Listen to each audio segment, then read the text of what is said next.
So far this year, 100 of these new fast charging sites have been set up across the country. So that means there are now 900 of these fast charging sites around Australia.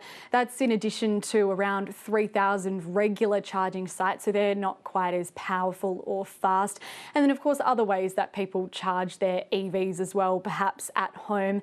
So this is part of the government's policy to have at least one fast charging site every 150 kilometres. And the Energy Minister, Chris Bowen, said today that's so people have that confidence when they go on those long car trips. We know we've heard people refer to that before as range anxiety, where people get a bit nervous about if their EV is going to last the distance and if they'll be able to charge it at times as well. Now, Chris Bowen, the Energy Minister, held a press conference earlier and he was asked about if there are enough charging stations, because in this data that the government released today, it revealed that there are nearly 200,000 EVs on the road. And so he was asked if the number of chargers are keeping up with that. He admitted there is work to do. Take a listen.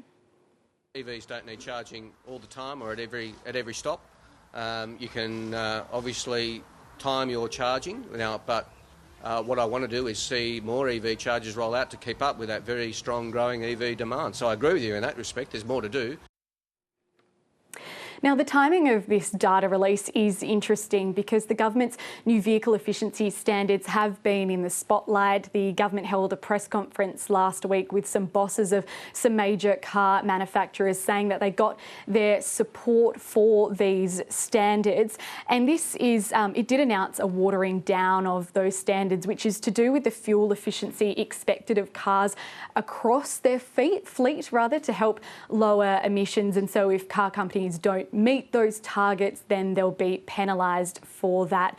Now, the government is convinced that it will get the support of the Parliament to be able to pass this legislation, but it has come up against some opposition. The Coalition has been calling this a car and ute tax, concerned that it could lead to popular vehicles costing thousands more dollars. And the Greens are also trying to work out a deal, saying we can support you on this if we can get a deal on another separate gas bill. But Chris Bowen saying today that he is confident that these watered down standards will get the support of the Parliament in the future.